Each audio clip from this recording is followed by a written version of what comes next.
Alessandra Moctezuma, and I'm gallery director here at San Diego Mesa College, and I also teach the museum studies classes.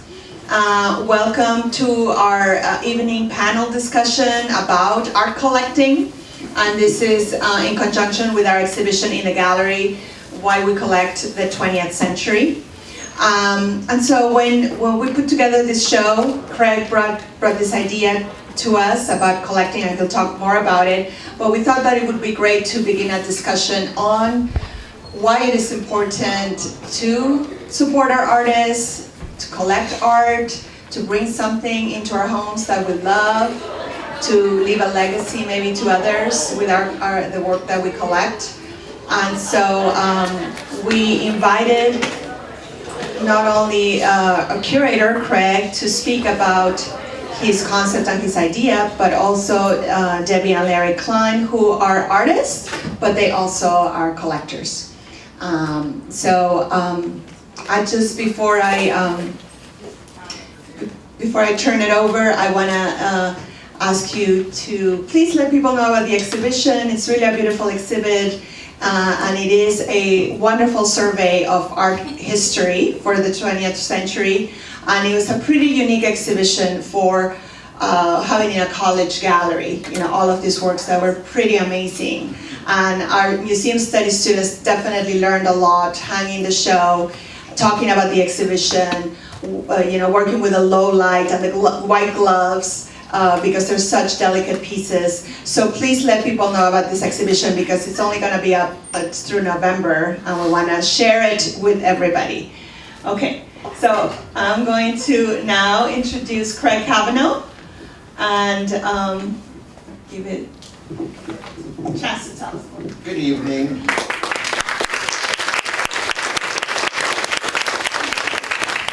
I got the idea originally for the exhibition. I've been working on it for 2 years, but I perpetually bring artworks into the classroom. And at a certain point, some of the artworks were getting too big, or they're getting too valuable to slug back and forth. I still have my traveling collection, which I bring into the classroom. But I wanted to, so then I was thinking, oh, wouldn't it be, I have all these friends and they all have some wonderful, great things. So I enlisted the support of just my peers. There isn't a wealthy person or anybody. These are teachers. I mean, we make huge amounts of money. Huge amounts of money. Tremendous. Yeah, and it's like, and some of us are some of them are pensioners as well. So essentially, we really know they're wealthy, not. So, but they really had some amazing things, and they all wanted to try and share them with me, with my collections. They were willing to share their collections as well. And we were thinking this, I wanted to try and put together, so I got this idea. It's like, well, I know so many people that have so many great things. I bet you I could probably try and get most of the 20th century if I really tried. I did. Yeah. It took a bunch of us to do it, but I was really happy that I was able to pull this off. From Cubism to Expressionism to Dada to Surrealism to Bauhaus to abstraction to Expressionism to second generation Expressionism, all the way up to postmodern. There's works from actually 1898, which is the little postcard with the gnomes on it, to 1999. Oh no, 2000, sorry, the Thomas Kincaid. So we tried to be as encyclopedic as possible, with no exclusions allowed. So, and I love to hate Thomas Kincaid anyway. So that's why we tried to make it, and then that's why we put it next to the Linda Banglis, because we weren't sure which one was actually bigger pornography.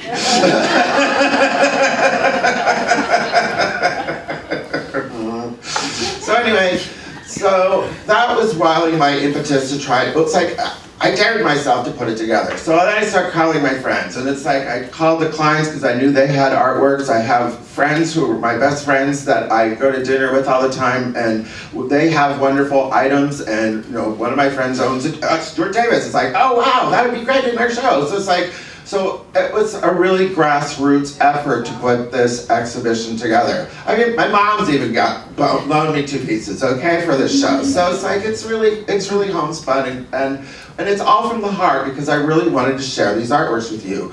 And the entire campus. So I honor this show, you know, a lot to my brother, who gave me my very second artwork, which is my Calder, which is hanging with the big concentric black circles in it. So my brother left that to me when he passed. So that was the second artwork that I ever possessed in my life, except for the little Anmudge, which is the little disgusting gray thing that's hanging right by the door, which I even talk about, paid $125 for it, and I stretched.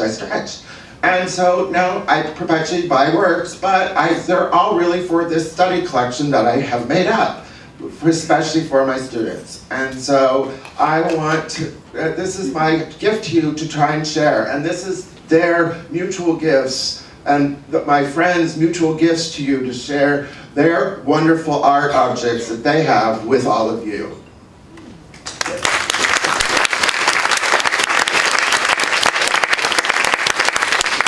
So this is Debby Kline, and this is Larry Kline. This is the Klines. They're who are wonderful collaborative artists, and they also, as I said, as Alessandra said, they also collect art as well. So they're one of my dearest friends as well, and we all collect together, literally, or collaboratively as well. And it's like we actually fought over it. Well, they won the battle, but because I didn't get the check. So before we start, is this live? Yes. Can you hear me? Yes. You can probably hear me without. I wanted to make a mention. Somebody very important in our art community passed away this week. His name is David Anton. Some of you may have known him. Some of you younger students, I'm sure, don't know him. But he actually started the art school at UCSD. And he brought in so many of the important people at UCSD and in the art community that really gave us an amazing lively arts here.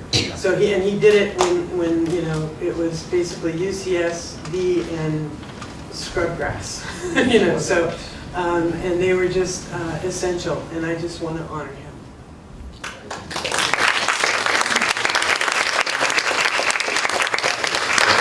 You guys go to the Museum of Contemporary Art in La Jolla right now. There's a photography exhibition, and most of the artists who are in that exhibition, it's all kind of connected to David and his presence here in San Diego. And his wife is Eleanor Anton, who is very much alive.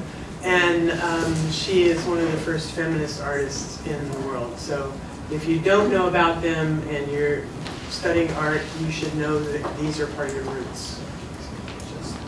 Thank you for that. I apologize for the diversion. Go ahead. Well, so why don't we, so we have a lot of artworks. Someone wrote some wonderful questions that they wanted us to ask us each to answer. So why do you guys collect art? Why do we collect art? Why do we collect art? So many reasons. Number one, we love it. Number two. Yeah, I think also, you know, as artists, it's actually almost your responsibility to collect. You become part of that community, you support the community of artists, and it always kind of comes back and gives more to you ultimately. We always say to artists coming up in the field, they say, well, how can you collect? And we always say, oh, how can you not? It's like, if this is what you want to do as an artist, you better give back to the community starting right now. And of course, if you don't have the money, trading works is really essential. Give up a Starbucks here and there, and you find that you might have enough money to buy some real art. Charity auctions are really great places when you know your friends are in them, and then you get your friend Perry Vasquez for $75. That was a silly thing. So, but the main reason I think we collect art is because we love living with it. And we love walking through our house and remembering the moment that we bought something, remembering the person. And also I think if you're buying work that has depth to it. Those are works that kind of give to you over time, so it's not necessarily something you immediately understand, but it's something that you're attracted to, and then as you live with the artwork, it kind of gives to you. It changes your ideas about that more. And then also, the responses when you have a lot of art in one room, they all kind of respond to each other in a different way, so that also kind of affects the experience of living with the art. And you never have to worry about what you're going to talk about at dinner. It's always there for you. Right behind you and you're there. Yeah. I collect for, as I said, as an artist, but I love art aesthetically. I am an artist, I'm a trained artist, I have my master's of fine art, so I can create my own damn art. But there's other things that I don't do. Like my very first artwork that I ever purchased was an Anne Mudge, because it was just so, it's called subversive texture for a reason, because essentially it made my skin crawl and it was totally fabulous, the way it made my skin crawl. And it still makes my skin crawl, and every time someone comes to my house, they say, that's the most grotesque thing I've ever seen. It looks like a scrotum with hairs coming out. So they all get upset about it. So I paid $100 for it, but I bet I've had more fun grossing people out without artwork, But I respect that artist so much, and to be able to own a piece of an Anne Mudge, and it was, I stretched for that. It was $125 at about 1990, right about 2000 is when I bought it, because it's from about 1999 from the piece. And so, I was out of college, 3 years, and I didn't have any money, but so 125 was a lot of money, But essentially, it was worth it for me because I could get my own Anne Mudge. Yeah, it was only this big, but who cares? It's my own Anne Mudge, and I've loved it ever since. I love that piece. I love all my pieces. Unfortunately, I love too many of them. We're not talking about addiction too much tonight, except for collecting. Because it can become one. And it is. It is. But it's a good one to have. If you're going to have one, that's it. So Definitely. do you remember? One of the questions on the list is also what's our first piece. And I think Larry and I were just dating and in college, and so it wasn't really joint property. It is now, but it wasn't then. But we went into I can't remember why it was there, but there was an exhibition there, and you bought a small Damier print, which is a very political cartoonist. If you look him up, he's quite funny, but they're French, and you have to know a little bit of French. But, yeah, and maybe not knowing all the history about Damier at that point, but there's something remarkable, even being an art student and knowing I had access to it. I think the print was maybe $125. And I guess that's one of the things also. It's always been a little bit of a stretch when we collect work, but some people think that collecting art is kind of beyond the capabilities of the average person unless you have lots of expendable income. And I guess one of the really important things to take away from this is that it's not. I think maybe 99% of the artworks in that show are in museum collections. They aren't. A lot of them do not have a lot of value, but they are in museum collections. That's the great thing. Some of those things were purchased for $100, and they're in museum collections if you just know what to look for. So come take an art history class and I'll tell you. Here's another one too, that if you don't know what to look for, and you maybe don't have the money to spend on the class, but go find something that you love, that you look at and you can't turn away, something that pulls you in and maybe slaps you around a little bit because, what is that? What the hell is that? Why did they do that?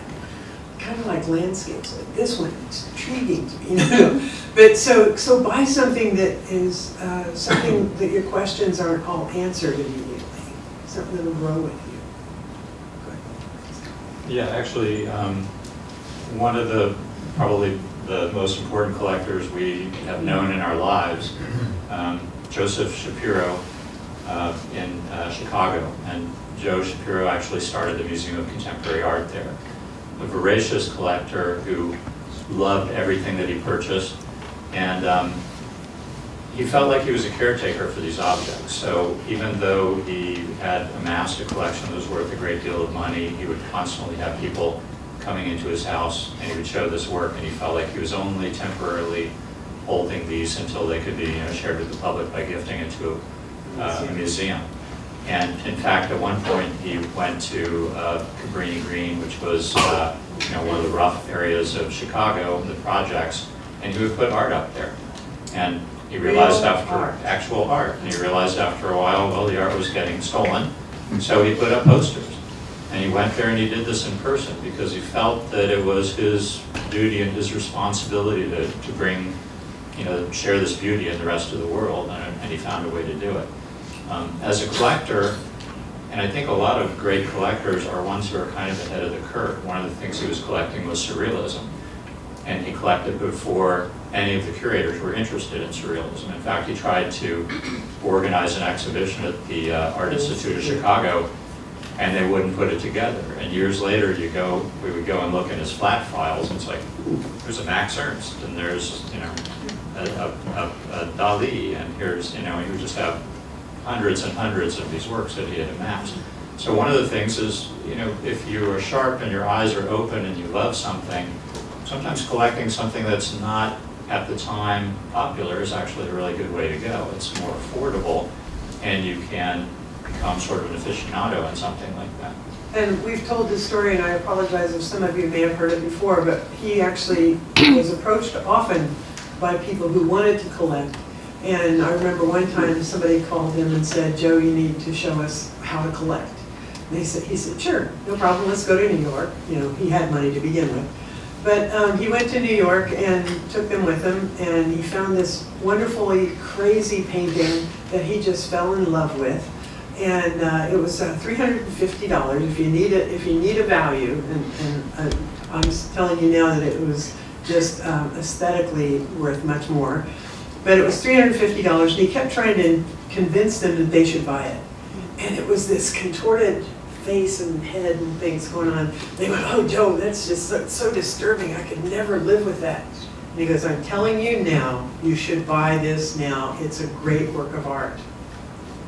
It was a Dubuffet, $350. And by the time of Joe's death, unfortunately he has passed away, but at the time of his death, he gave it to the Art Institute. It was worth $3.5 million. So, and now I'm telling you that not to tell you that it's important to buy because of money, because it's not. We don't ever sell anything, which is not a great thing, I guess. I don't sell either. We love them, they're like our children. But it is important to know that they do increase in value, way better than the stock market, by the way. But, Yeah. he actually taught us one of the most important lessons, not just as collectors, but as artists as well, and that was, he saw something in that painting because it disturbed him in a way. It wasn't that he found it repulsive, but he didn't understand it. It was complex, it was confusing, it was disturbing, and he taught us, kind of early on, it's like, those are the things that stay with you. You will understand it a little bit more over time as it unfolds. When you see something, when you see something and you immediately like it, it's very likable, maybe just a beautiful thing. That's easy to kind of forget after a while. It becomes wallpaper, and suddenly you stop looking at it and you don't even notice it there. It's there. But something that maybe you don't completely understand, something that you find kind of confounding, those are the things that you have to kind of struggle with and learn to understand it. It's like, the book that you want to go back and read multiple times versus that book you've read it once and you never feel a need to actually go back. Or an artist who has this technical skill that you can't figure it out. I'm lucky that I own one of the Richard Allen Morris paintings that are in the gallery, and it has this stroke that comes up, turns around, and flips back down. How did you make that? Mr. Morris is in the audience.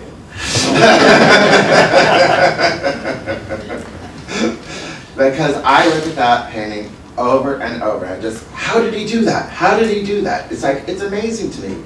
And it's so beautiful, that painting to me. And I treasure that painting because I still to this day do not know, and I really don't want to know, because that would spoil the mystery, because I love thinking about how did he do that? How did he do that? It's amazing. Is he going to spill the beans? I don't think I would to do that. So, the next question, yes? Are we taking these questions? I don't in any know, kind of we order? kind of Well, exploded over dramatically. them. I guess we do. Oh, craziest collecting experience? Oh, we have several. Do some of you already know our craziest? No? Okay, you do. Craziest collecting experience, well, actually there are several, but the most recent one was at the Athenaeum. Yes, you do know. And they have something called the secret sale, right? This is right, crazy. And so what happens is they have these amazing little one-of-a-kind artworks. They're either paintings or drawings or collages or something, all two-dimensional works. And they have some of the best artists in the world and some of the best artists in our county included in this. And it was supposed to be a fundraiser. I don't know how successful it really was as a fundraiser, but that doesn't really matter, because it was incredibly successful in educating the public on who these artists were. The pieces were up, I mean, it's not much bigger than this, and it was just hanging on the wall. And they would give you a list of all the names of the artists, but you had to figure out which one was made by which artist. I know, unless you sit there and go, I would love to have an Ed Ruscha, but I don't know which one it is. So then, this is where the education comes in, right? You have to go through and either on their website or, you know, on the walls, look at each one and goes, is that it? Is that the John Baldessari? Is that the Mel Bachner? Is this the Teddy Cruz? And you go through all these names of people that you, and so you start educating yourself, if you're not already educated, on what these people do. And so the crazy part for Larry and I is, again, we don't have a lot of money, but we are very dedicated to collecting. So we went to the Athenaeum the night before, and we sat on the steps starting at 10 o'clock and camped out so we would be first in line. And literally camped out under that little portico. And we kept waiting for the police to come by and tell us to move along, please. But there are no police in La Jolla. I know, right? Somebody dropped by and they actually told us where all the open restrooms were during the night, which was quite nice of them.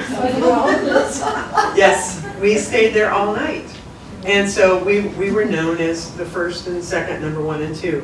About 4 o'clock in the morning, 2 other people showed up, which we will always now refer to as 2 and 3, or 3 and 4.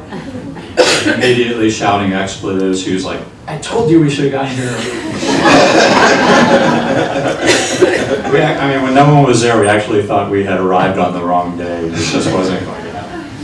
Because we thought, surely these people, I mean, the names in this group were incredible. Like I said, Mel Bachner, John Baldessari, Teddy Cruz. I would have been there too with you, but I was in the hospital that week. I know. And I'm sorry, but thank you. And so anyway, we, from 10 o'clock until 9 o'clock in the morning, when they opened the doors, Larry and I sat there with our computers and the images online and looked at each one and tried to figure out which one was which artist. And we thought we were pretty sure that we knew the Mel Bachner and the John Baldessari. We had our suspicions of the Ed Ruscha, but we weren't exactly sure. So when we went through, we picked the ones that we want. Now these works, I can easily tell you, they were $200 a piece. Exactly. And so we were going to buy one. And then we decided, well, you know, we're first. And if we figure out which one, maybe we'll just go ahead and, you know, happy birthday. And Christmas and Hanukkah, Hanukkah. anniversary. We're up to about 2050. So we were first in line, and we walked in, and I'm here to tell you today that we walked out with the John Baldessari and the Mel Bachner. And we were ecstatic. Now, normally we don't buy things because of their monetary value, but when you're standing there first in line and you know who those people are, and we love the works as well, but we went ahead and said, you know, let's just get those. Now, here's the key though. It's a little embarrassing, but we actually, after we went through, and the people behind us, by the way, got the Evershay. But after we were done, we went through the line again. And we got 2 more of works that we absolutely just loved the imagery on them. And so we made out like bandits. So these are some of our prized sessions. That's probably our craziest. Could you add to anything like that? No, just other than the fact, like, the format was brilliant because, you know, I've gone to plenty of museum shows, but I've never seen people feel the need to take on this sort of scholarship immediately. And everybody that came after 5 o'clock in the morning, by the time the gallery actually opened, I think there were probably about 80 people there. And it was like this little sort of tent community, and everybody was talking about the art. Everybody was speculating. And whispering, what are you gonna get? And everyone was doing research. They had out their phones, they had their laptops out, and they were trying to figure out everything they possibly could about the artist. And I've never seen a vehicle that would actually make people want to study so strongly about the artist and the quality of the work that they're seeing. And we heard rumors that there might have been someone who, on staff or board, I can't remember, but they thought maybe somebody had told us which ones were the Baldessari and the Mel Bachner. And of course they did not. And we sat there and we were matching text online to, oh, look, that text looks just like the text on this one. I think that's it. You know, so we're making our decisions on very educated processes. And so after the fact, we actually wrote a little essay on our night at the museum, if you will, and they read it to their board, and it was an amazing thing. And we've made, as an artist, we made amazing connections with other collectors now who were in that same line, specifically 3 and 4 and 5 and 6.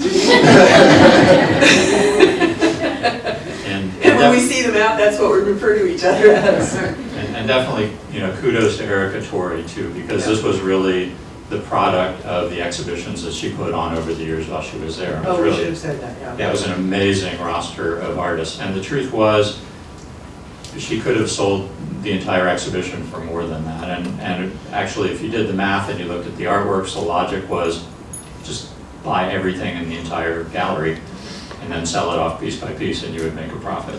But a huge profit. But they weren't doing it for that. They were really doing it as a way to actually build community and get people involved and make them feel like they're part of the institution.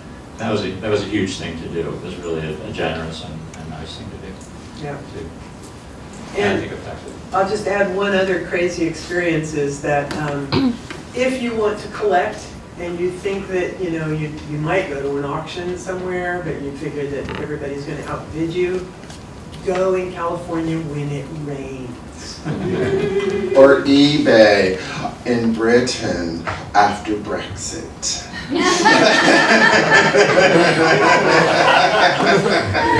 But nobody shows up in California because they think it's snow, right?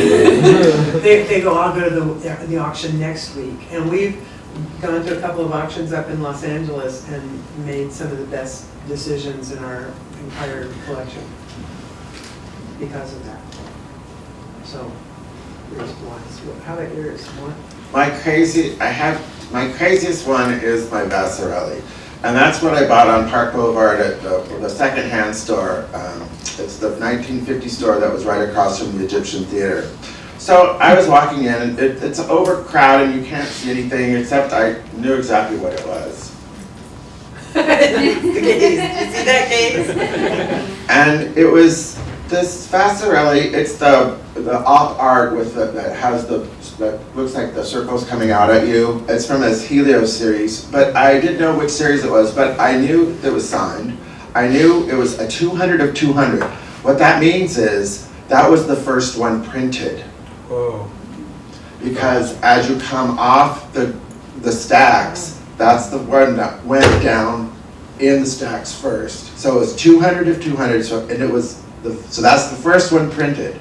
It's 200 of 200, and so there it was sitting in this god-awful cheesy frame with a plastic that was all scratched and smoke nicotine all over it. But I carefully looked at the paper. I said, "Can I see that up there?" And I walked over and he said, "Sure." Pulled it down. Had $100 on the back. So I was looking at the front, and I turned it over. There was the original price tag from the gallery, flipped onto the back for $500 from the 80s. So I took out my wallet, gave the man $100, and ran. By the way, that horrible tradition, we call that authentic. And then I reframed it, and now it is worth the $1,200 that it really is worth. So it's like $100. Stick to that $100. So another one. What else do we do? Oh, your favorite work in the collection? Oh, it says the favorite work in our collection. They're all, it's like saying which is your favorite child. But some that you might associate with as well. And you'll see several of these in the collection over here. It's called SMS Portfolio, which, please excuse me, but it means shit must stop. And it's a wonderful compendium of works from different artists that are really well known. They weren't necessarily that well known at the time they were printed in the 60s. But one of my favorite ones is there's what's called a Yoko Ono Peace Cup. And the idea was that she takes these cups and breaks them and then passes them out to the world. And when everybody takes their cup and re-glues it and puts it back together, that somehow will make peace happen in the world. Beautiful thought. If you glue it back together, though, you're ruining the peace. So, now I have a little bit of a dichotomy to deal with. So, of course, we have a little tube of glue that is from 1968. It's pretty dried up. And a little bag of shards from a cup. And it's our fault that peace will not happen. Or it's her fault because It's her fault. That's right. It's her fault. That's one of my favorites. How about yours? Mine is we have a Philip Guston piece, and it was actually the last print that he made. And it's this strange, hairy little cartoonish car. And I guess the image itself is a very, very powerful and evocative one, but there's something else about it, and that is Guston himself. He was an artist who came out of abstract expressionism and was very popular and had a great deal of success. He had solo shows at, I think the Jewish Museum had a solo exhibition of his work, and I think the Brooklyn Art Museum also did. And so he had a great deal of popularity and success doing that work, and then he walked away from it. He decided that it just wasn't enough for him. He wanted to kind of tell stories. He was sick of, maybe, in his words, I think he said something like, "I'm sick of the purity," and he wanted to do something else. So he walked away from that and started creating these images that were based on sort of cartoon-like images. They're strange and they're dark. They look sort of like underground comics, I guess you would say. It's sort of the precursor to that stuff. Yeah. And that he had the guts to do that. And I think for most artists, that's like the huge challenge, to be able to change directions when you feel like something is played out and move on to that next thing, that next challenge. Especially when everybody keeps saying, "Oh, make another one of those." Yeah, because it's easy to, once the works are selling, it's easy to just keep doing that. Churning them out. Exactly. So I think, he's kind of a heroic figure for a lot of reasons. And the power of that image, it's something we wake up to and we see in the morning. So. And when we looked it up, we think that he actually may have made it when he was ill and in his hospital bed. And when you look at it, it's this wonderful little car. It's a print. And if you had it leaning on you, the car would be higher up on the page.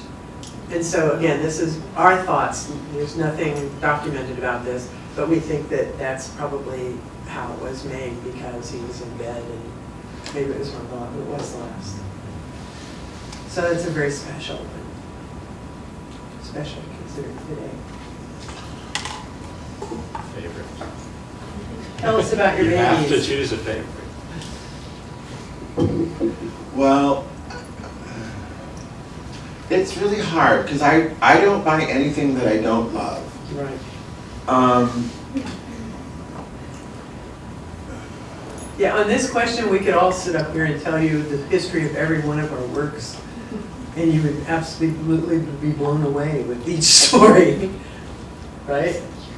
Well, see, I'm an instructor and I teach art history. So for art history, I think the most important piece is the recording of Marcel Duchamp's voice on the back of the record. And to get a digital copy of that made, and so that I can have it all to play for you guys over and over, so you can hear the words in France of Marcel Duchamp. I think art historically, that's the most important piece. Aesthetically, it's a tie. I think between my Al Held print, which is the one with all the geometric shapes in the back corner, and my Richard Allen Morris painting. I mean, I love those things. I look at them every day, and I sit there in awe and wonder, and just like, the colors, the brushstrokes, the colors, the brushstrokes. And I think aesthetically, I look at those ritually every day. And we're right outside my bathroom. So it's like, whee!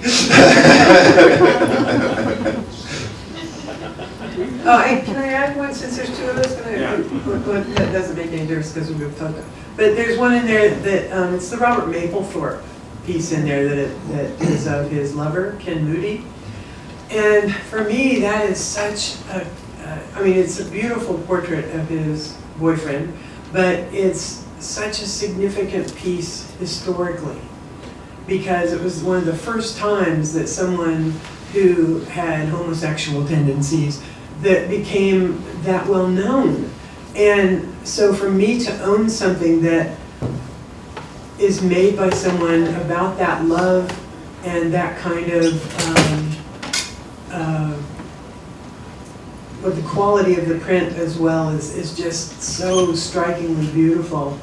For us to own that is incredibly, incredibly special to me. If you look at the surface, like the surface of the skin, it's like a search for perfection. Yes, absolutely. Yeah, just the tone of the skin, the lack of hair, it's really just like this beautiful, pure, pristine, stunning surface. And that kind of smoky quality that it has, which is just like, it just radiates Right, and history.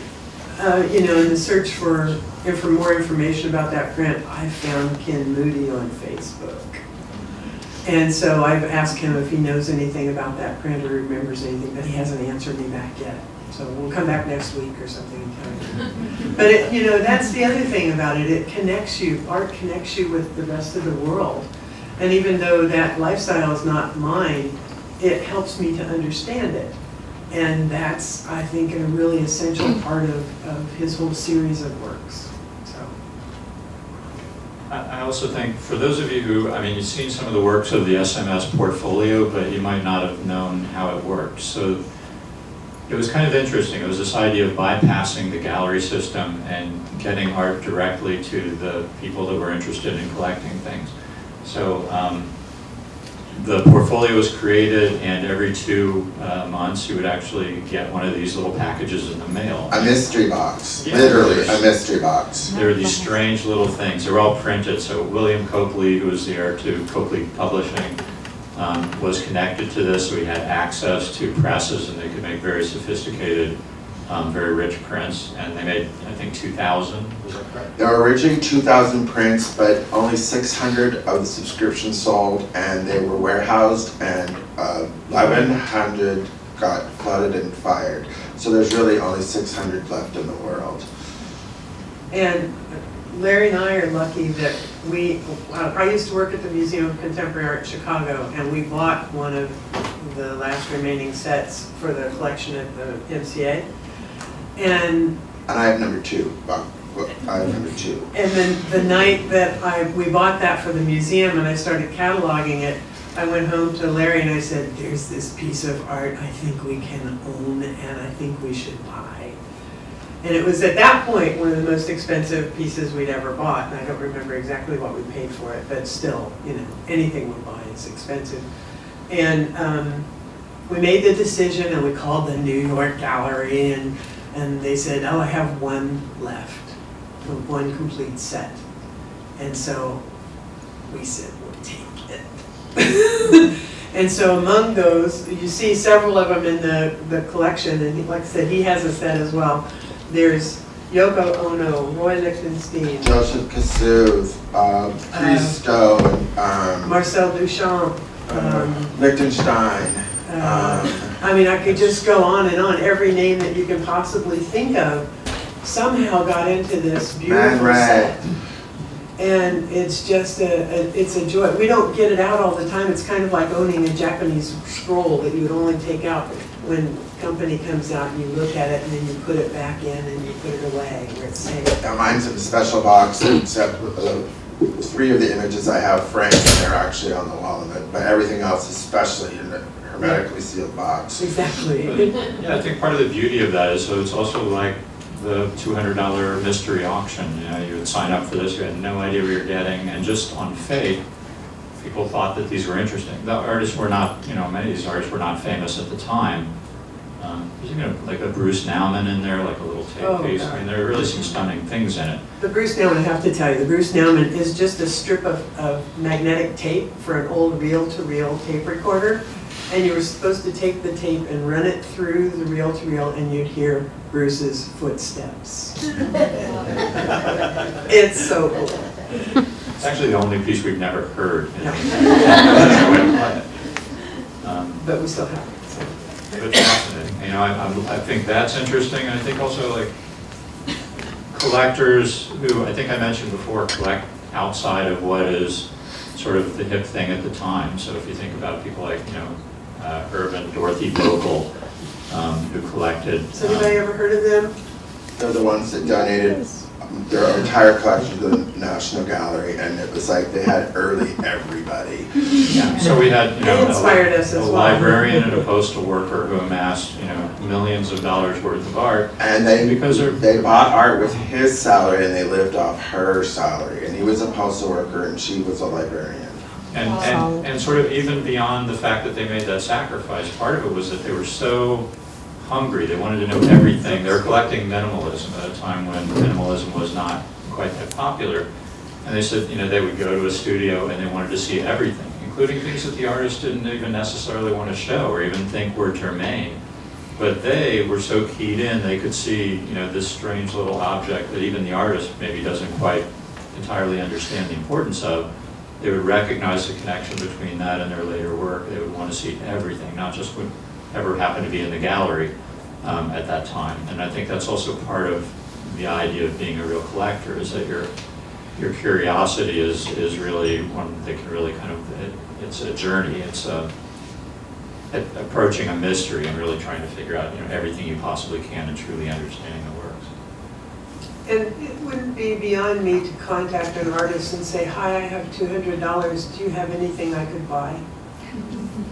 They might never respond to you, but they might call you and go, that's so sweet, yeah, I have something. Well, especially like a study or something like that, Exactly. They might have something. I mean, over the summer, the Japanese print that's right next to the Alhaldhead, which is the little chrysanthemums, like the little #1. So I couldn't find any information on that print, so I actually tracked the guy down and we corresponded via email over the summer. And it turns out the print was actually made when he was still in Japan, because he's a native from Japan, but now he's a full professor at the University of Oregon.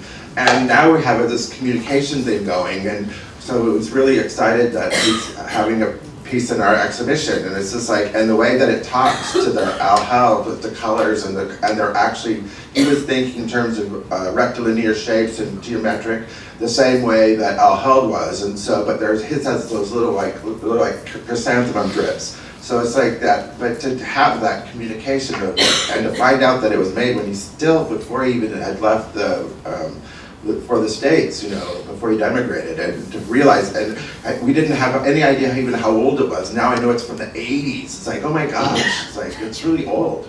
I mean, not really old for that, but for, you know, because majority of his work that was known is from at least 2000 forward, and to have something that's that old from him is like, he was still in grad school. Yeah. So other thoughts or Take some questions. yeah. What do you guys want to know about collecting? What's a good place to start looking for art in San Diego? Who's saying that? Thank you. I hear a voice, but I You guys think are all saying like 200, 350, whatever, and I'm thinking like, I have pieces of clothing or pairs of shoes way more expensive than that, so I'm like, maybe this is my game, maybe I should start doing something. There's Thank like two you. auctions. Thank you. The one great auction is for the art school in Hillcrest that they have, and it's held annually at Bread and Salt about June, and that's a really great one. And sometimes your friends who just moved to Escondido with that new, Oh, RJ? yeah, the Ship of the Woods, and they had a fundraiser last year, and the fundraisers are the gold mines in terms of wonderful things that you can buy. Don't underestimate just contacting some artist that you like. By the way, we are at www.jugglingclines.com. There you go. My box is 2248. There are also galleries that have works. Thumbprint Gallery, San Diego Art Institute, San Diego Art don't they do an Institute. annual, I mean, I'm sure you can go anytime, but they actually do an annual under $500 dollars for all. Oh, they have a C-note sale. So, yeah. It's a C-note sale. Well, they also have the monster drawing. Yeah. And then to Monster plug something that we do, my students the last 3 years, my museum studies students have been collaborating with SDAI. We've been doing a booth at the San Diego Art Show, and all of the artists that we asked to participate in our booth, everything is under $500. And we sell more art than pretty much a lot of the other booths because it's affordable, and it's wonderful artists. It is. You can get tickets to that for free really easily if you just ask around, because they kind of float around, and so you can Actually, get, we're going to have a booth, so contact us. We can Yeah, get or you. contact us, either one of us, and we'll have free tickets for that. And also, walk through an art school Exactly. and look at the students' work. And if there's something that you like and you approach a student and you go, I like that work, what would you charge me for it? Number one, they'll have no idea.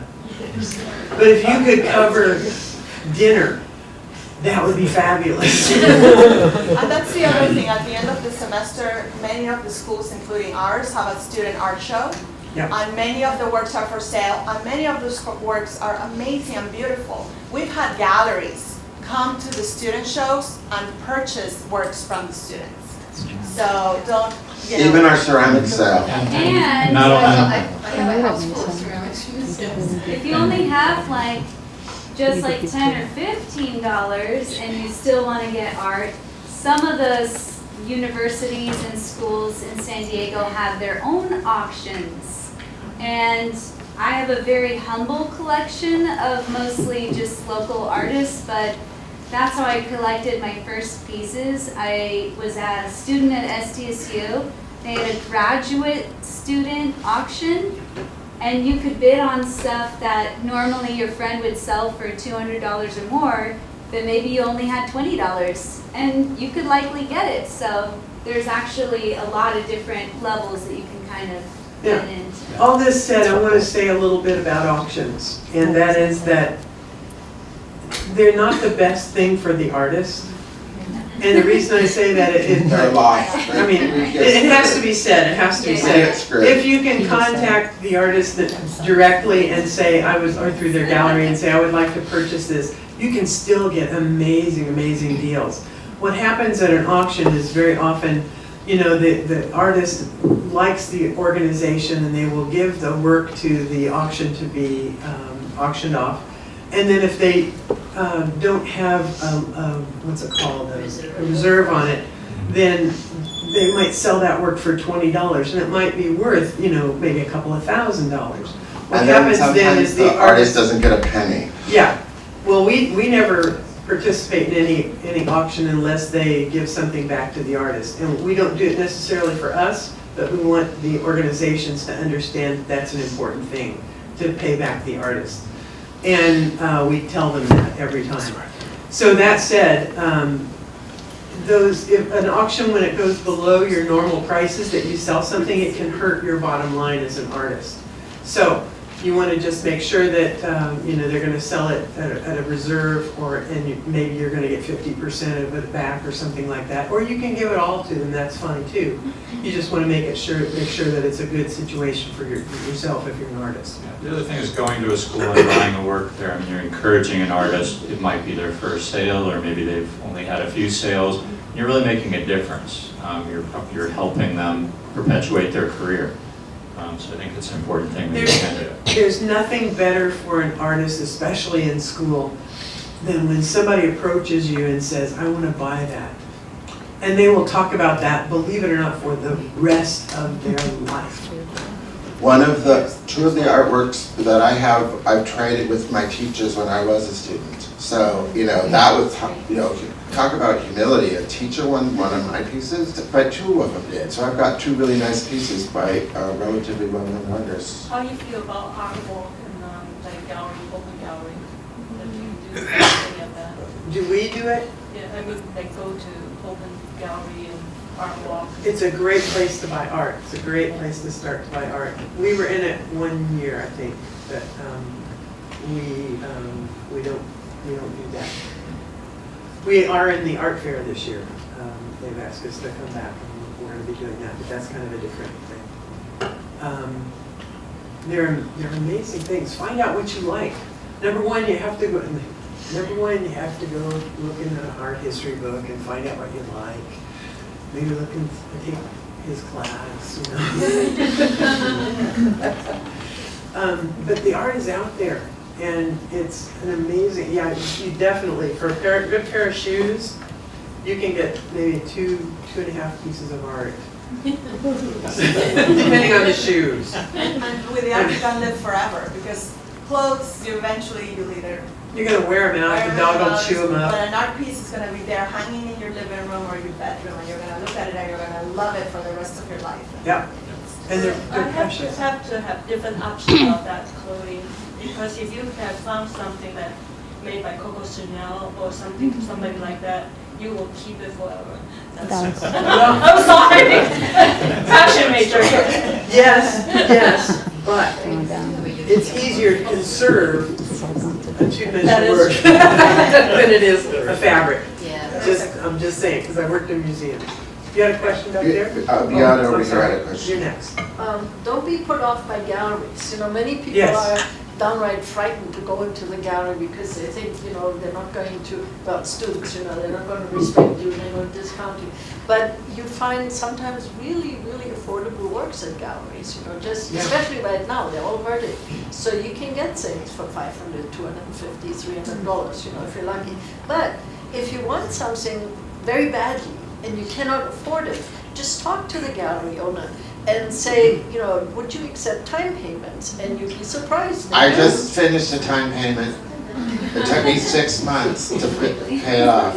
Just finished. We had $600 is like $100 a month. It took me 6 months to pay it off. We had a piece that we did. It's a ceramic chess set. It's very, very political, but somebody fell in love with it. And I think at the time it was, $1,200 or $1,500. And we had a student approach us. She goes, I really want that. I'm not sure it even fit in her apartment, but she really wanted it. And she said, can I pay you on time? And we went, sure, no problem. And so she paid us diligently, like every month, and the day she got to take that home, she was ecstatic. And that was the first piece that she owned. What was it? It was one of our works. It was a political chess set that we made out of ceramics. Oh, so each piece, all 16 pieces from each side was you molded those together? Yeah. That was pretty. Again, you can see it on our website. It's called the Game of Panther, and it has to do with war, actually, in the Middle East, and it's a very complicated chess game. So is it like a Middle East set of chess set?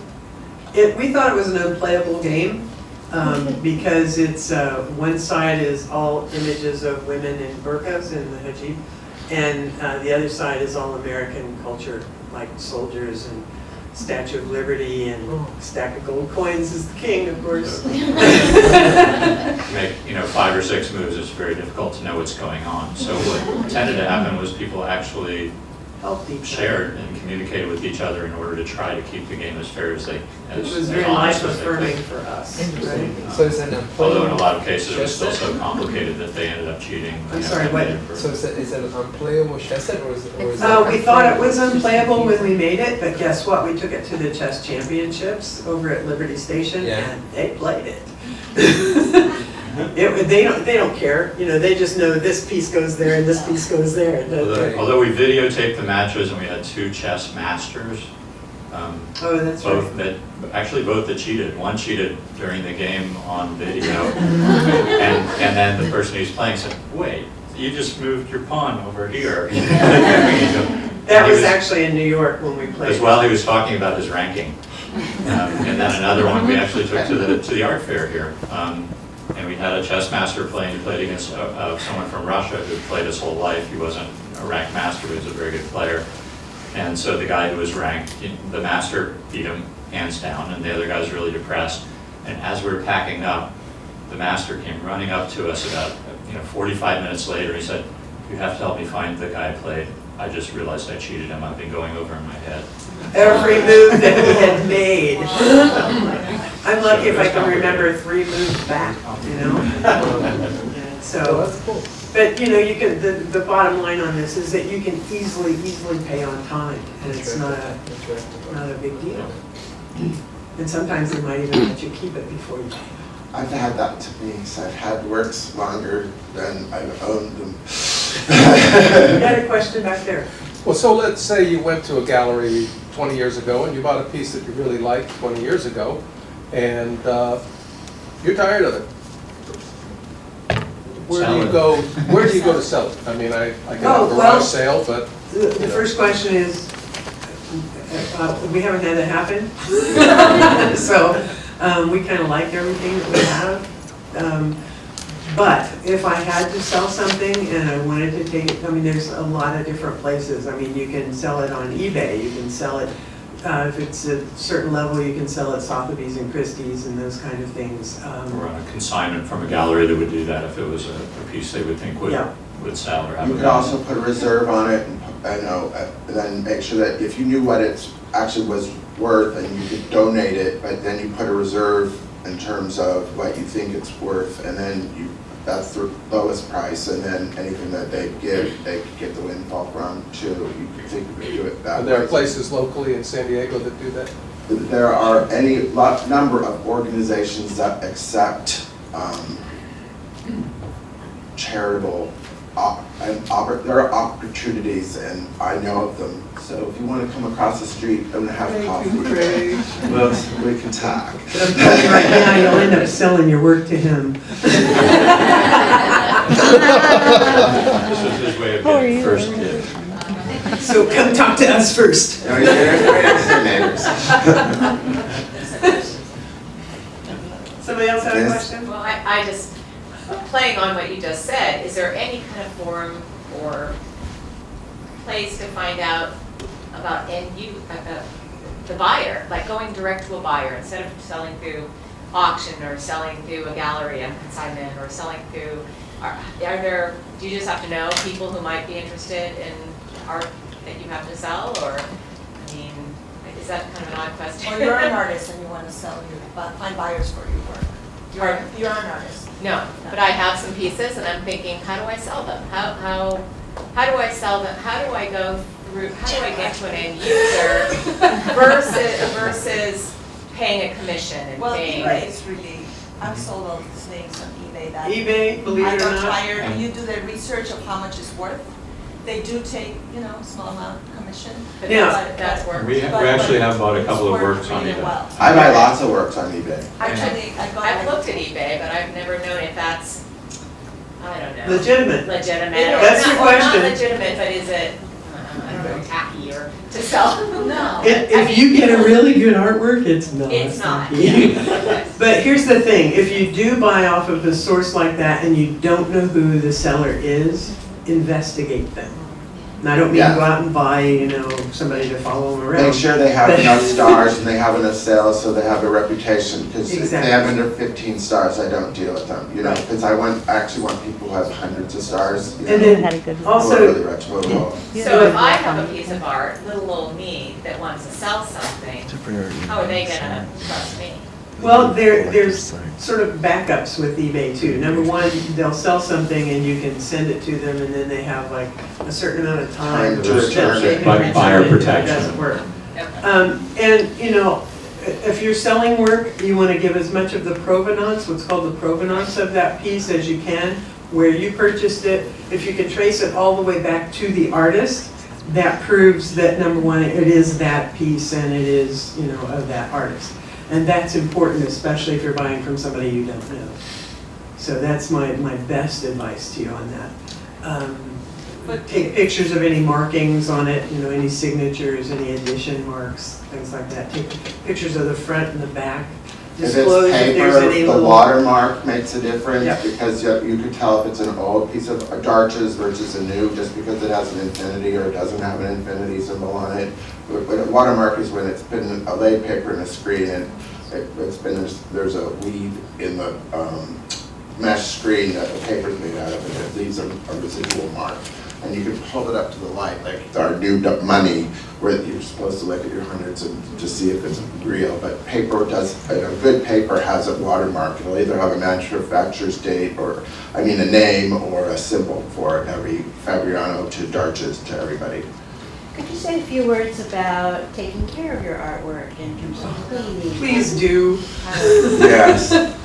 Paper, just lack of light, and make sure, it depends where you are also in terms of how close to the ocean you are. If you're close to the ocean, be very, make sure that it's framed and under glass and actually has like a watertight seal to make sure that moisture can't creep in.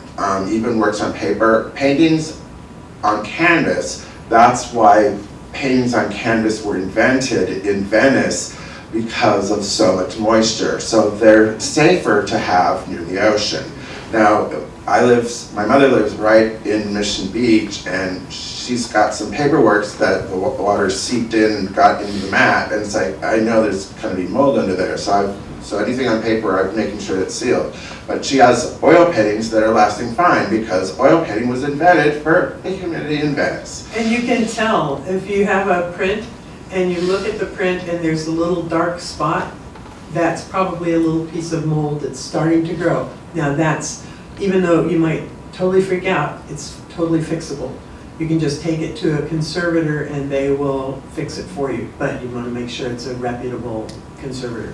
We have Balboa Art Conservation Lab here in the city that is very, very good. It's also a little pricey though, so you have They're to very pricey, you have but- to weigh how much the piece is worth versus, unless you Well, really that's love very it. true, that's very true.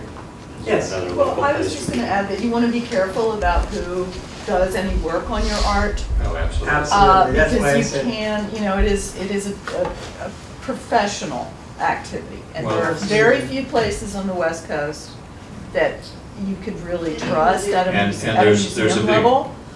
So again, the Balboa people are terrific, but they're busy. Yeah. That's the other thing. And if you can't afford them and they're too much and they're too busy, then say, okay, who can I take it to?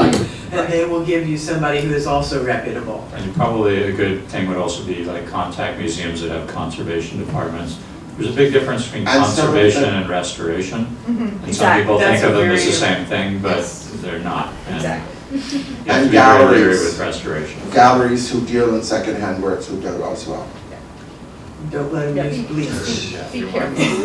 You want a conservator that believes in sort of the Hippocratic oath, do no harm. Do no harm.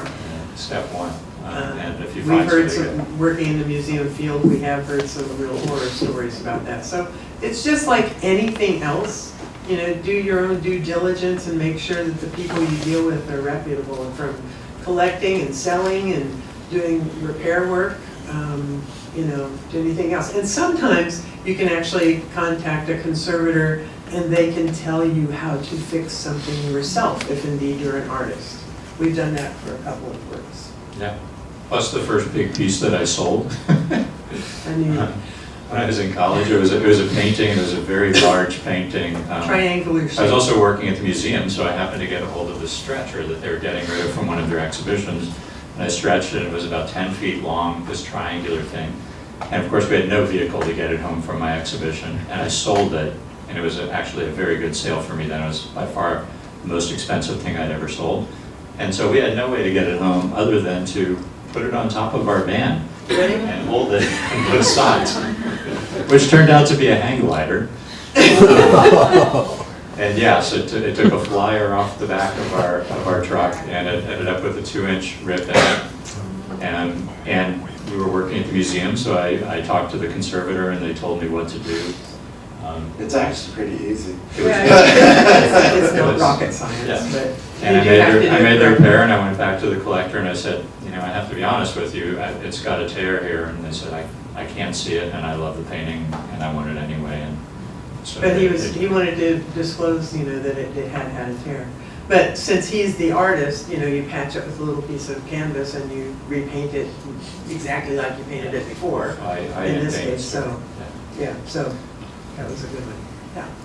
Well, I just wanted to tell you, remind you that there's a resource on the San Diego Visual Arts Network. Thank you. Yes. Which is called the Smart Collector, and it's on the top menu bar of every page on the site. And basically what we did was we invented a table of contents for a book about collecting art, and then commissioned articles on all of these subjects. And if you go to the site and click on Smart Collector, and it's divided into 5 main sections: the beginning collector, places to collect, interviews with collectors, all sorts of things. So it's a very large resource that's all available, and it actually is all local. And by the way, this is Patricia Fisher, and the first time Larry and I ever sat on a panel talking about collecting was through her. And so it was through COVA, I think, yeah. And the first time we ever were in a show together was Art Walk. That's exactly true. That was the art walk. That's right. So, yes, oh, yeah, what? This? Talk about the battle. Oh, yes. So we are part of the provenance of one piece. This piece over in the show, it's a Man Ray piece called Cadeau, which means the gift. You want to tell what happened? Who wants to tell? I'm at Or shall we fight about it? Well, we should do the narrative and the way it occurred. Okay. So I had found that it was online on Italian eBay for an absurdly low price. I'd only seen it for nearly $3,000 in any US gallery. Even in Europe, it was going for 2,000 euros, and I found it. And it's like, I was gonna buy it instantly. He was hot. I was waiting for 2 checks for $600 that didn't come. And so I was telling them about it at a dinner party. And we were so jealous. Because it was such an absurdly low price. And I said, and they called me the next day after the party. I said, if I find out about this check, and then the check didn't come the next day, and then it's like, I called them on the phone, I said, buy it! Don't even hesitate, because I want that piece in San Diego. Yeah, First, now, wait, there's a little part left out, right? Yeah, we said you're okay with us buying it. You said, Yes. I'll hate you forever, but yes, you should buy it. Buy it! So he has hated us forever. Why didn't you call your brother? What? I wouldn't call my mother to buy art. I have to earn that myself. So anyway, but then last week, thank God, about a month and a half ago, we had that wonderful thing called Brexit, and the euro went plummeting, and at 86 cents, So this last week, I got my own cadeau for less money than they paid. Hate you forever. Times the lower numbers. But either way, it is the gift. So we love the piece and we will cherish it forever. And we've actually lusted after that piece for years and wanted one and just never thought that we could afford it. Yeah. I'm not familiar with the piece. Can you tell us more, a little bit about it? This is Man Ray's cadeau, which means the gift. It was a flat iron. In the olden days, before they had electric irons, you had what was a cast iron that was flat. You put it on a potbelly stove, and then you let it heat up, and then you took it and you ironed your sheets with it, or whatever you were ironing. So this was an absurd piece created by Man Ray in 1921, where he decided during the Dada movement to create something that was absurd. So essentially, an iron's supposed to be usable. So essentially, he glued a bunch of nails to an iron, which he actually used and actually shredded a piece of clothing with an African-American woman that he then had dance with all the shreds. He said it was really gorgeous of her bronze body, et cetera, et cetera. But everyone was all about sex in the Dada period. But anyway, so they created the piece. Now the gift, he gave it to somebody and it became a gift. And so that became the name of it because he gave it to somebody. But then it got thrown away. But the reason I think it is because the way that they're just glued on. My suspicion is that the nails just fell off and then it wasn't funny anymore and then someone pitched it. And then there was 4 subsequent editions and this is the 4th edition.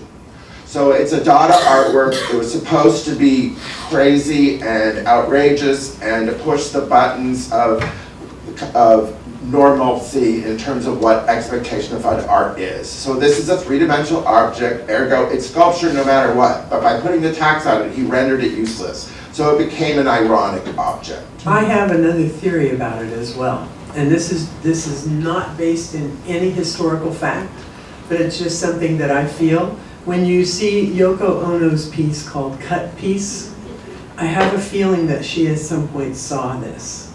I mean, it's pretty out there. But to think about cutting the clothing off of someone, if you don't know that piece, she sat on stage and she invited the audience to come up and cut a piece of her clothing. Until she was down to her underfoot. So it was about violation of women, which is timely for this week. I think the other thing about like Dadaist art is this idea of absurdity, but there's also something not absurd about this, and that is it's really like a concentrated use of duality. So it's got 2 things going on. The iron is this idea of domesticity and home and comfort, and then you turn it into this object of violence that also can't be used, so it loses its functionality. But I think more than just the absurd is really the kind of duality, and I think a lot of the strongest artworks have that. They pull you in and they push you away simultaneously, and you have to decide what that means and where. And it makes you ask all those questions. Something to make you think about forever. The best kind of art. So Kraig teaches contemporary art. 19th and 20th century Love, contemporary art. he knows everything about everything. And he makes it fun too. I'm peculiar. My friends are peculiar too. We're all having a really good time.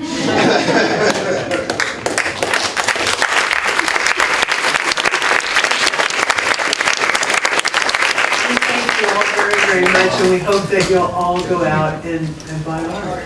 Don't be afraid to, and don't, $100. And it's okay if you make a bad decision, because then you can always say, this is the first one I got. It wasn't the first decision. Yes, this is, say that. I have been really holding this back for quite a while now. And I also think that everyone should be a collector of something, but preferably art. But then observing these wonderful people here, you understand that it may result into addiction. I don't know what she's talking about. No, we didn't. Art addiction, one of the finest to have in the world. Well, it's also, I want to say one last thing, and considering that you're not born here. Oh, that too. And that in Europe, buying art is not a rare thing. It's just something that everybody does. In the United States, it's a leap of faith, you know, that people are afraid of, and there's a suspicion. Well, go out and prove everybody wrong. There's actually in Britain, and I'm thinking of starting it up too, in Berlin, there's a library where you can check out works of art for 3 months, and I'm starting to check.